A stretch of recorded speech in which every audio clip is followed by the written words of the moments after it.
ٹھیک ہے یتیموں کو بھی کھلائیں, عیدی سینٹر میں بھی دیں, جا کے غریبوں کی بھی مدد کریں, لیکن سب سے پہلے کس کی؟ اللہ نے آپ کے ذمے لگایا ہے کہ آپ اپنے بیوی اور بچوں کو کھلائیں. تو آج کل جو لوگ نکاح سے دور بھاگتے ہیں نا, سب سے پہلے نیت ہی یہی ہوتی ہے کہ کوئی اور ہماری ارننگ میں شریک ہو جائے گا. یہی ہوتا ہے کہ نہیں ہوتا؟ ابا اپنے بچوں کو شادی نہیں کرنے دیتے کہ کمبخت تجھے کھلا پلا کے ابھی بڑا کیا ہے, ابھی تو کمانے کے قابل ہوا ہے, تو لا کے مجھے پیسے دے, اور تو باتیں کیا کر رہا ہے کہ میں شادی کرنا چاہتا ہوں. ابا کی طبیعت میں بھی کیا پیدا ہو گیا؟ بخل, جس کو اردو میں کیا کہتے ہیں؟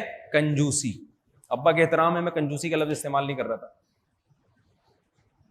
ابا بھی کنجوس ہو گئے. میں نے ایسے ایسے لوگوں کے نکاح پڑھائے ہیں, نوجوان تو کہتے ہوئے بھی شرم آ رہی ہے, 30 سال 4-6 دانت تو ہو جاتے ہیں اس وقت, 3 سے 4 لاکھ روپے تنخواہ ہے. ابا منع کر رہے ہیں, کہہ رہے ہیں پہلے اسٹیبل ہو جاؤ, اس کے بعد ہم تمہارا نکاح کریں گے. یہ وہ سوچ ہے جو اللہ کو نہ ماننے والوں کی سوچ. اور آپ کے سامنے ماشاءاللہ مثال ہے ہمارے بھانجے کی, ماشاءاللہ. یہ کوئی بہت میرا خیال ہے ایسا نہ ہو رشتہ ہی نہ ٹوٹ جائے, غربت ایسا نہیں, جتنی بتائیے اتنی تو ہے. وہ کہیں گے وہ لڑکی کے ابا کا ہمیں تو پتہ ہی نہیں تھا اتنا غریب ہے, پتہ نہیں بتایا ہوا کیا ہے, اللہ ہی بہتر جانتے ہیں. لیکن مجھے یہ پتا ہے کوئی بہت زیادہ نہیں, بہت زیادہ نہیں, اتنی نہیں ہے کہ جتنی میں اس عمر کے لڑکوں کی شادی ہو جاتی ہے, اتنی نہیں ہے. نہ ابا کی اتنی ہے, ان کے ابا کی. تو توکل کر رہے ہیں اللہ پہ, اعتماد کر رہے ہیں اللہ تعالیٰ پہ. میں ایک سوال آپ سے پوچھتا ہوں, دیکھو آپ اپنے بیٹوں کو نکاح سے منع کرتے ہو کہ مہنگائی ہے, کھلائیں گے کیسے.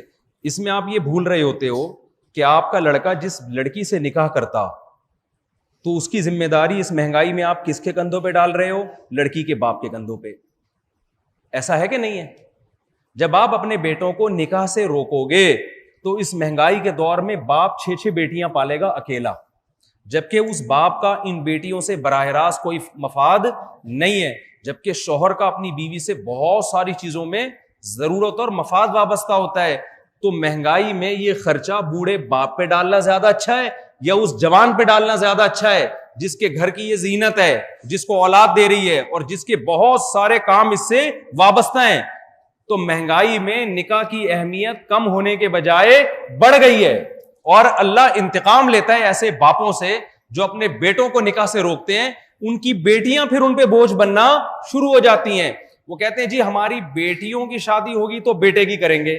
یہ نہیں پتا کہ آپ کی بیٹیوں سے جو شادی کرتا اس کے ابا بھی یہی سوچ کے اپنے بیٹوں کی شادی نہیں کر رہے کہ ہماری بیٹیوں کی ہوگی تو ہم بیٹوں کی. تو سب اپنی بیٹیوں کے چکر میں دوسروں کی بیٹیوں کا بیڑا غرق کرنے ہیں, اور وہ دوسروں کی بیٹیوں کے بیڑا غرق کرنے کے چکر میں اصل میں کس کا بیڑا غرق کر رہے ہیں؟ اب اس لیے جس کا جو جب رشتہ میسر ہو اللہ پہ اعتماد کر کے, اور یہ جو کہ اتنے انڈے اور اتنے پراٹھے اور اتنا دودھ مہنگا, اس کو کالو کے لیٹر کو کہاں رکھ دیا کرو ایک طرف. اللہ کا وعدہ ہے ان یکونوا فقراء یغنیہم اللہ من فضلہ, نکاح کرو اگر فقیر ہوگے اللہ اپنے فضل سے غنی کر دے گا, اللہ انتظام کرے گا.